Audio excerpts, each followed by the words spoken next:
بسم اللہ الرحمن الرحیم الحمد للہ رب العالمین والصلاة والسلام علی سیدنا و مولانا محمد خاتم النبیین و امام المرسلین وقائد الغر المحجلین والوفد المتقبلین وعلى آلہ واصحابہ اجمعین وعلى كل من تبعهم بإحسان إلى يوم الدین. اما بعد، محترم جناب نگین صاحب، چیئرمین ختم نبوت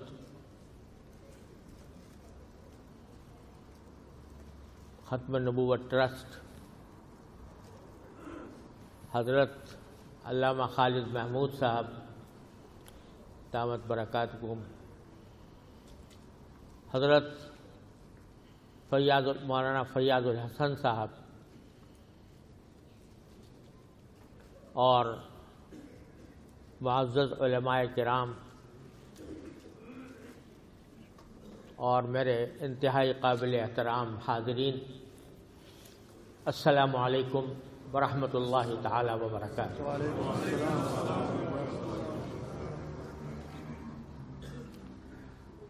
میں ختم نبوت ٹرسٹ کا تہہ دل سے ممنون ہوں کہ انہوں نے مجھے اس عظیم الشان کانفرنس میں حاضر ہونے کا موقع فراہم فرمایا، اور آج آپ حضرات کے اس عظیم اجتماع کو دیکھ کر الحمدللہ دل مسرت سے لبریز ہے، اور خاص طور سے اس بنا پر کہ آج یہاں امت مسلمہ کے تقریباً تمام مکاتب فکر کے حضرات تشریف فرما ہیں. میں حضرت پیر فیاض الحسن صاحب کا اور ان کے ساتھ تشریف لانے والے وفد کا تہ دل سے شکریہ ادا کرتا ہوں اور ان کے لیے دعائے خیر کرتا ہوں کہ انہوں نے اس اجتماع میں تشریف لا کر اس کو عظمت بھی بخشی اور زینت بھی بخشی، اور جس عظیم مہم کا انہوں نے آغاز کیا اور جس کے لیے وہ ہم سے اپیل کرتے رہے ہیں، اللہ تبارک و تعالی اپنے فضل و کرم سے انہیں اس میں کامیابی عطا فرمائے، انہیں سرخروئی عطا فرمائے، اور تمام امت مسلمہ کی طرف سے انہوں نے جو فرض کفایہ ادا کیا اس پر ہم ان کے شکریہ کے لیے الفاظ نہیں پاتے. یہ ختم نبوت کانفرنس، جیسا کہ مجھ سے پہلے متعدد علماء کرام نے فرمایا، خاص طور پر علامہ خالد محمود صاحب نے، کہ آپ حضرات کو یہاں ختم نبوت کے عقیدے کے اس بات پر دلائل دینے کی ضرورت نہیں. یہ ایسا عقیدہ ہے کہ مسلمان جو مسلمان گھرانے میں پیدا ہوا ہو وہ روز اول سے الحمدللہ اس بات پر ایمان رکھتا ہے کہ نبی کریم سرور دو عالم محمد مصطفیٰ صلی اللہ علیہ وسلم کے بعد کوئی چھوٹا موٹا نبی بھی نہیں آ سکتا،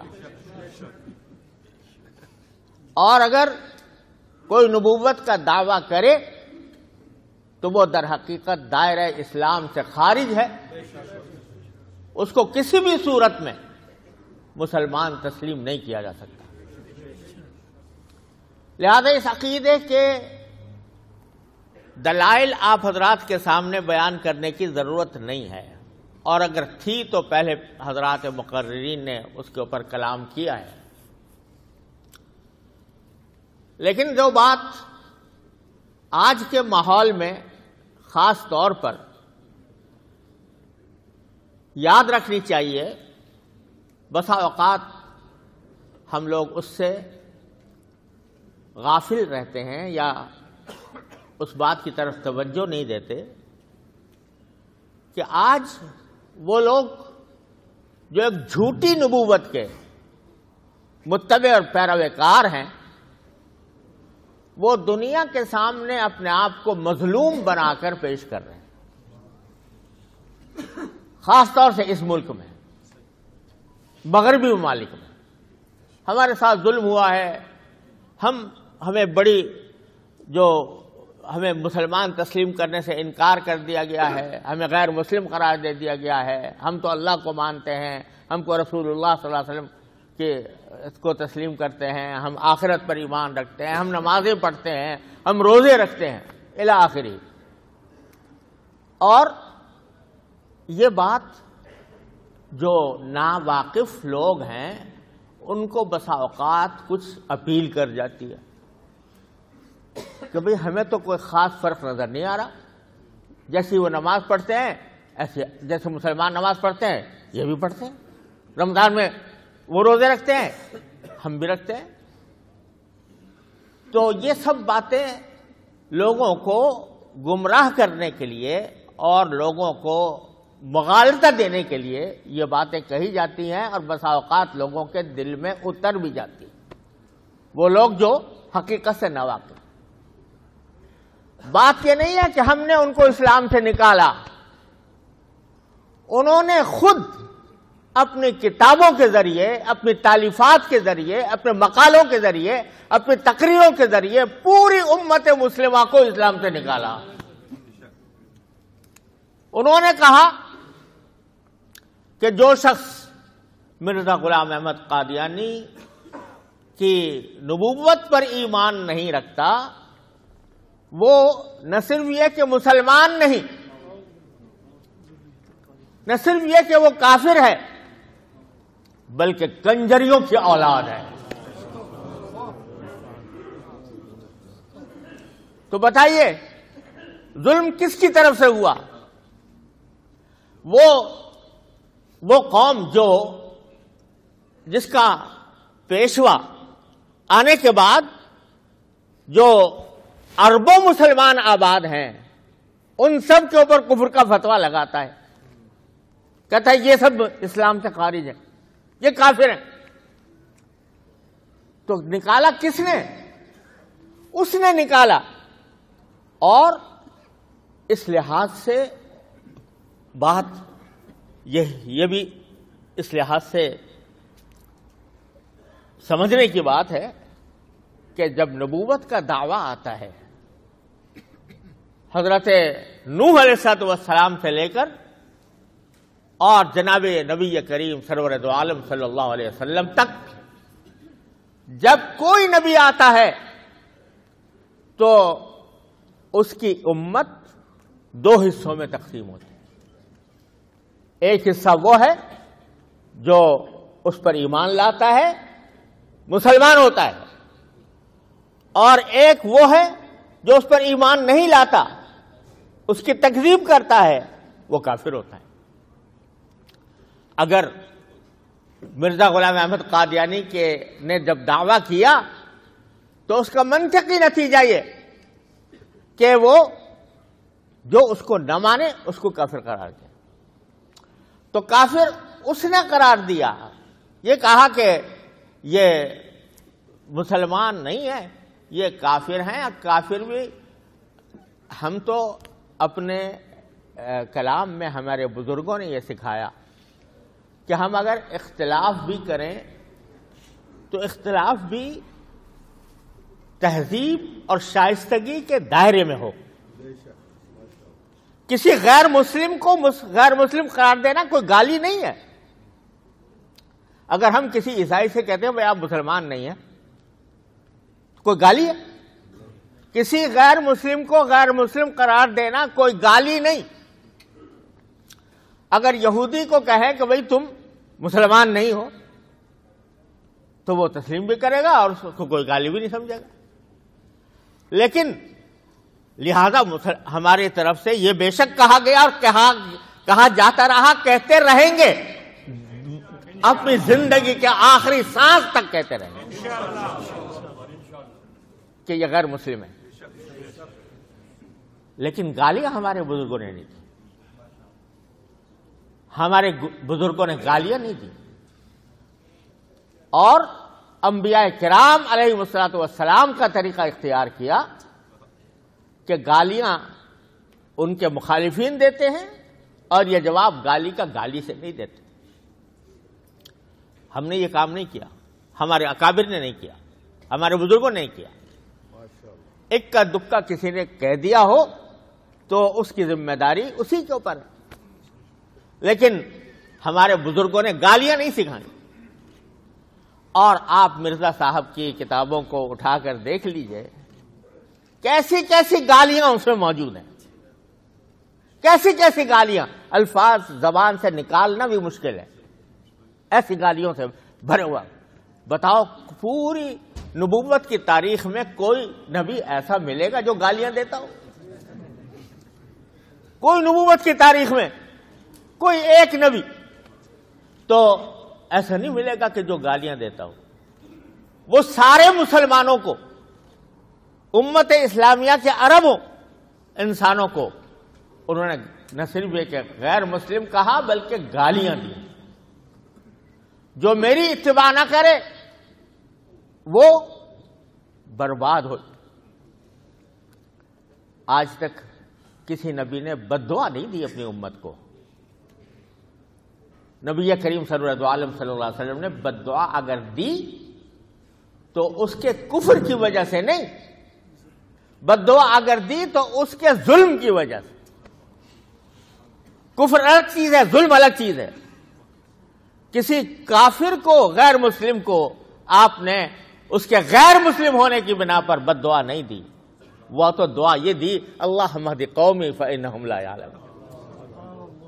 یا اللہ میری قوم کو ہدایت دے دے، یہ بیچارے نادان ہیں. یہ دعائیں دی سرکار دو عالم صلی اللہ علیہ وسلم. اور اگر بد دعا دی تو ان کو جنہوں نے ظلم کیا، جھوٹ بول کر، دھوکہ دے کر مسلمانوں کو شہید کیا، ان کے خلاف بے شک بد دعا دی رسول کریم صلی اللہ علیہ وسلم. لیکن کسی کو غیر مسلم ہونے کی بنیاد پر آج تک پوری سیرت طیبہ میں کہیں آپ کو نہیں ملے گا کہ بد دعا.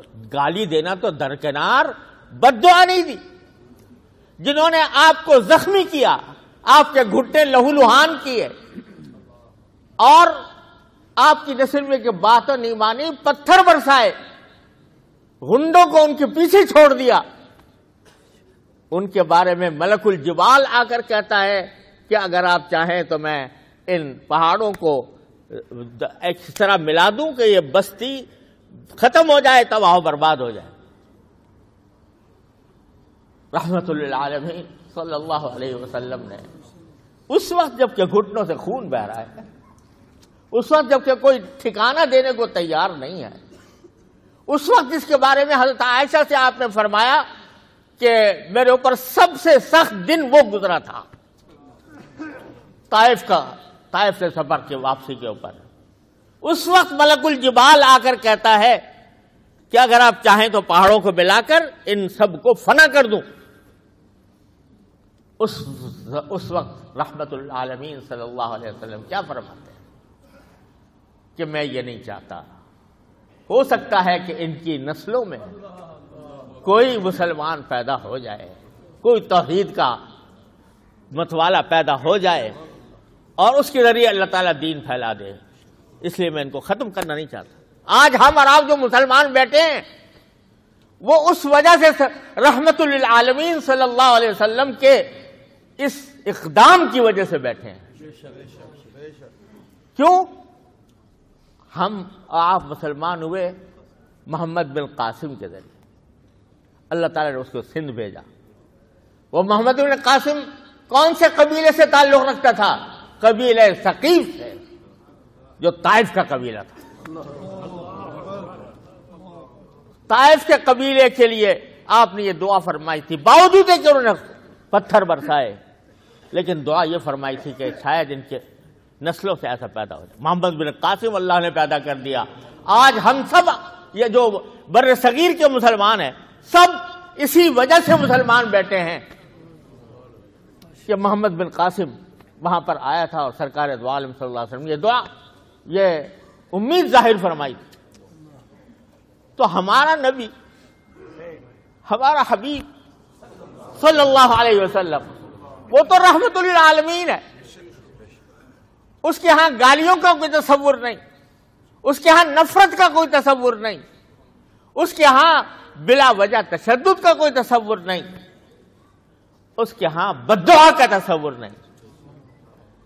لیکن جو اللہ بچائے، اللہ تعالی حفاظت فرمائے، جو یہ کہتا ہے کہ محمد رسول اللہ صلی اللہ علیہ وسلم کا میں عکس ہوں، اس کا عکس ہوں، اور وہ عکس ہوں جو پہلے محمد سے زیادہ افضل ہو کر آیا ہے، العیاذ باللہ۔ محمد پھر اتر آئے ہیں ہم میں، اور آگے ہیں آگے ہے بڑھ کر اپنی شان میں۔ محمد دیکھنے ہوں جس کو افضل، وہ جا کے دیکھے محمد کو دیکھے قادیہ میں، غلام احمد کو دیکھو قادیہ میں، العیاذ باللہ۔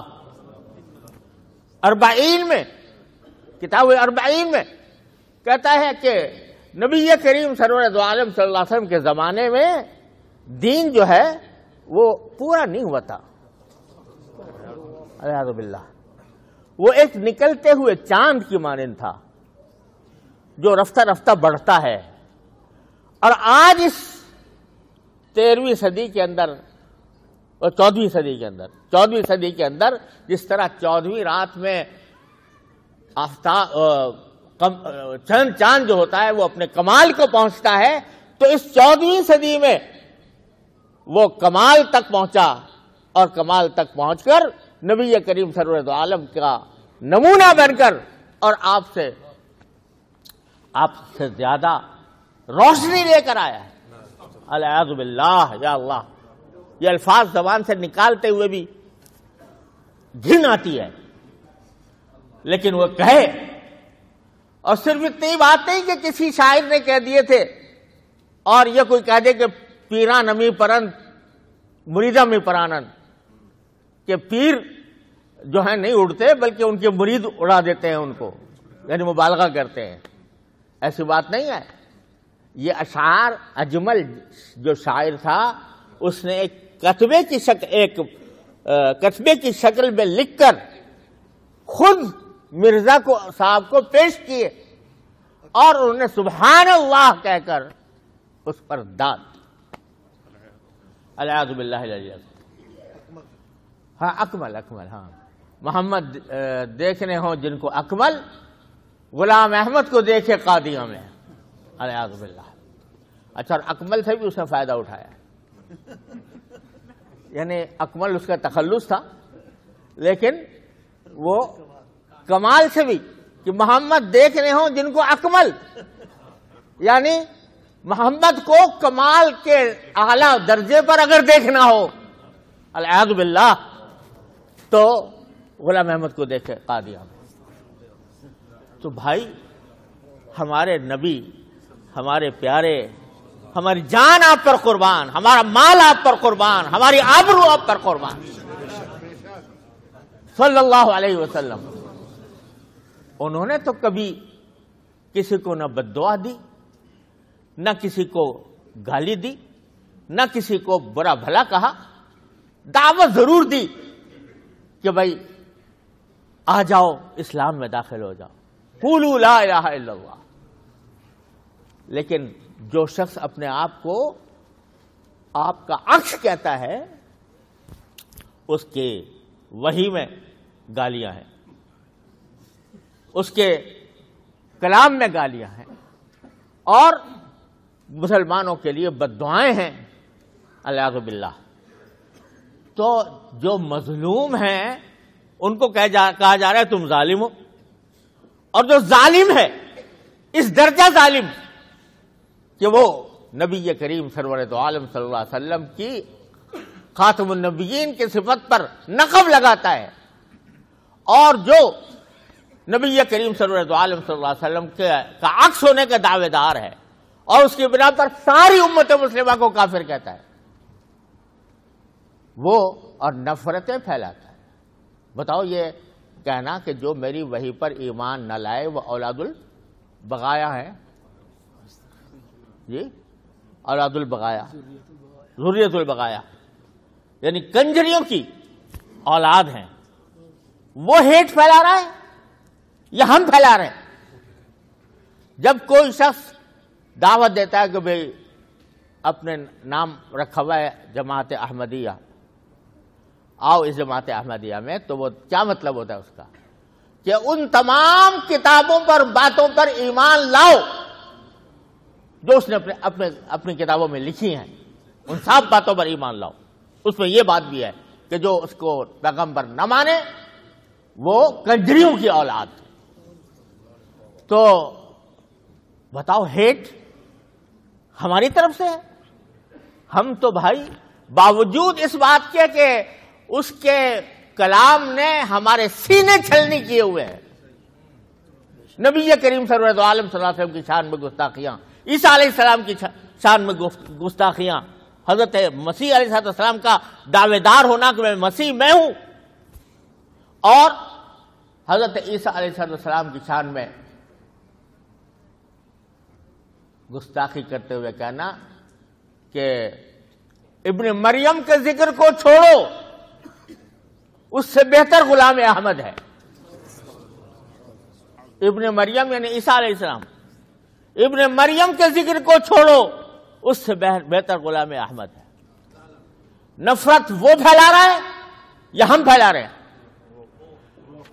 جو انبیاء کی توہین کر رہا ہے وہ نفرت پھیلانے والا ہے، یا ہم صرف اس وجہ سے کہ ہم یہ کہتے ہیں کہ بھائی یہ مسلمان نہیں ہے، یہ اپنے اور عقیدہ ہے اس کا، یہ اور اس کا دین ہے اور اس کا مذہب ہے، ہمارے مذہب کا اس سے کوئی تعلق نہیں۔ یہ کہنا نہ نفرت پسندی ہے، نہ تشدد ہے، نہ کسی قانون کی خلاف ورزی ہے۔ ہم یہ چاہتے ہیں کہ یہ حقیقت ہمارے نوجوانوں تک پہنچے، وہ اس کو سمجھیں، اور اس کو سمجھ کر وہ ان کے گمراہانہ بیانات کے جال میں نہ آئیں۔ یہ ہم سمجھتے ہیں یہ ہمارا حق، اور اس حق کو ہم سے کوئی چھین نہیں سکتا، اور یہ حق باقی ہے، جاری رہے گا انشاءاللہ تعالی۔ تو ہمارے اس اجتماع کا اصل مقصد یہ ہے کہ ہم اس بات کی ذمہ داری محسوس کریں کہ ہم اپنے بچوں کو ان کی گھٹی میں یہ بات پلانی ہے کہ رسول کریم سرور دو عالم صلی اللہ علیہ وسلم پر ایمان اس وقت تک مکمل نہیں جب تک آپ کو حقیقی معنی میں خاتم النبیین نہ سمجھائے۔ اور جو لوگ اس کے مخالف ہیں وہ دائرہ اسلام سے خارج ہیں، ہزار وہ اپنی مظلومیت کا رونا روئے، ہزار وہ اپنی مظلومیت کا ڈھنڈورا پیٹے، لیکن وہ دائرہ اسلام سے خارج ہے۔ یہ اجتماع، اس کا ایک ایک فرد اس کا ذمہ دار ہے۔ جب اس نے لا الہ الا اللہ محمد الرسول اللہ پڑھا اور آمنت باللہ و ملائکتہ و کتبہ و رسلہ، اس میں یہ بات بھی داخل ہے کہ آپ کے علاوہ کسی کو آپ کے بعد نبی نہ کہا جا سکتا ہے، نہ مانا جا سکتا ہے، اور نہ اس کو دائرہ اسلام میں سمجھا جا سکتا ہے۔ اور الحمدللہ یہ حقیقت اب دنیا بھر پر واضح ہوئی ہے اور آئینی طریقے سے ہوئی ہے۔ میں نے شاید پہلے بتایا تھا کہ پاکستان میں کس طرح آج یہ پاکستان کے خلاف پروپیگنڈا کرتے ہیں کہ پاکستان نے ہمارے ساتھ ظلم کیا۔ ظلم کیا کیا ہے؟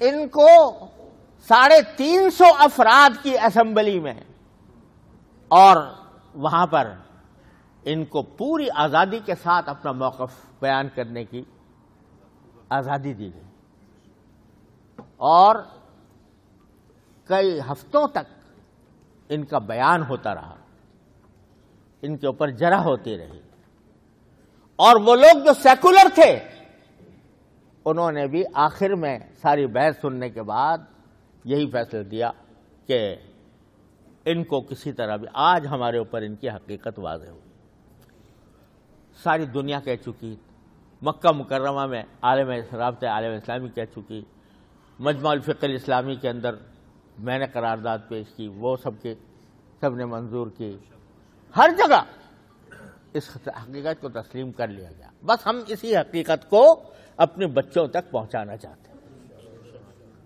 کسی تشدد کے بغیر، کسی نفرت انگیزی کے بغیر ہم اس کو پہنچانا چاہتے ہیں، اس کے لیے ہم آج جمع ہوئے۔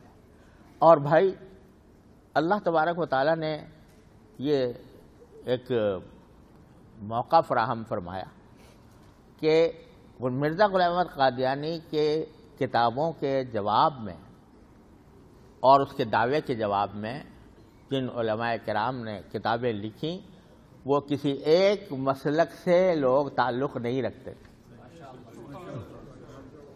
علماء دیوبند میں حضرت علامہ انور شاہ صاحب کشمیری رحمۃ اللہ علیہ نے اس کا علم اٹھایا، بہاولپور کے مقدمے میں حضرت مولانا شبیر احمد صاحب عثمانی، حضرت مولانا مرتضی حسن صاحب چاندپوری، حضرت مولانا مفتی محمد شفیع صاحب رحمۃ اللہ علیہ، حضرت مولانا بدر عالم صاحب رحمۃ اللہ علیہ، یہ سب کا قافلہ بہاولپور میں گیا تھا انگریزی حکومت کے دور، اور وہاں اس حقیقت کو واضح کیا اور فیصلہ بہاولپور کے مقدمے میں مسلمانوں کے حق میں ہوا۔ حضرت گولڈر شریف کے پیر بہر علی شاہ صاحب رحمت اللہ تعالی علیہ، انہوں نے مسکت کتابیں لکھی اور انہوں نے دلائل کے ڈھیر لگا دیے، اور اس درجہ کہ مرزا نے ایک پوری کتاب حضرت پیر صاحب رحمۃ اللہ علیہ کے جواب میں لکھنے کی کوشش کی، تحفہ گولڈرویہ۔ تو جو بریلوی مسلک سے تعلق رکھنے والے حضرات تھے وہ اپنے محاذ کے اوپر، علمی محاذ پر ڈٹ کر انہوں نے مقابلہ کیا۔ اہل حدیث حضرات میں حضرت مولانا ثناء اللہ صاحب رحمۃ اللہ علیہ، غرض تمام مسالک کے علماء نے اس وقت سے باتفاق و اتحاد، اور یہ تحریک ختم نبوت جو سن 1953 میں چلی اور پھر اس کے بعد سن 1974 میں، اس میں سارے مسالک کے علماء ایک ہی سٹیج پر، ایک ہی صف، یک زبان ہو کر جمع تھے۔ آج ہماری خوش قسمتی ہے الحمدللہ، کل ہم نے ہمارے حضرت پیر فیاض اللہ شاہ صاحب سلطان باہو ٹرسٹ کے ذمہ دار، ان سے اور ان کے رفقا سے ہماری ملاقات ہوئی، اور انہوں نے بڑے ہی جذبہ ایمانی کے ساتھ اور اپنے اکابر کی یاد تازہ کرتے ہوئے انہوں نے یہ فرمایا کہ ہم دل و جان سے اس کانفرنس میں شریک ہوں گے، اور نہ صرف اس کانفرنس میں شریک ہوں گے بلکہ آئندہ ہم ایک ایسی باڈی بنائیں گے جس کے اندر تمام مسالک اکٹھے ہوں اور اپنے اس حق کے تحفظ کے لیے پورا کردار ادا کریں گے۔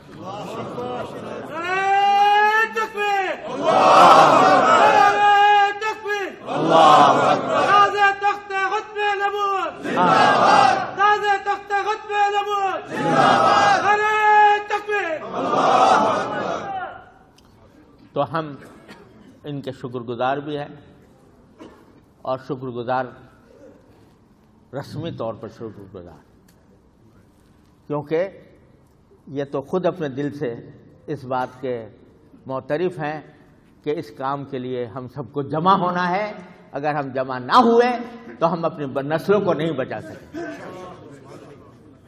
انہوں نے خود اس بات کا اظہار فرمایا. لیکن میں بحیثیت ایک ادنا طالب علم کے ان کی اس جذبے کی اللہ تعالیٰ ہی ان کو جزا دے گا. ہم اس دنیا میں شکریہ کے لیے کوئی الفاظ نہیں پاتے. تو انشاءاللہ اس طرح یہ کام جاری رہے گا. اور خوب سمجھ لیجئے کہ اگر اس کام میں رکاوٹ ڈالنے کے لیے مختلف قسم کے حربے بھی آزمائے جا سکتے ہیں. حربے کیا آزمائے جا سکتے ہیں؟ ہماری صفوں میں ایسے لوگ داخل کر دیے جائیں جو جارحیت کا ارتکاب کریں. ان سے ہوشیار رہیں. جارحیت کا ہم کبھی قائل نہیں رہے. ہم نے ہمیشہ پیار محبت کی بات کی ہے. ہم جارحیت کے قائل نہیں ہیں. لیکن ہماری صفوں میں داخل کر دیے گئے کچھ لوگ جو جارحیت کا ارتکاب کریں اور کل کو کہیں کہ بھئی یہ سارے لوگ جو ہیں یہ تشدد پسند ہیں اور ملیٹنٹ ہیں اور فلانے ہیں. تو یہ تدبیریں بھی اختیار کی جا سکتی ہیں. لہذا ہر شخص کو اپنی جگہ پر اس بات کا اہتمام کرنا چاہیے کہ وہ اس قسم کی جارحیت کو برداشت نہ کرے. اور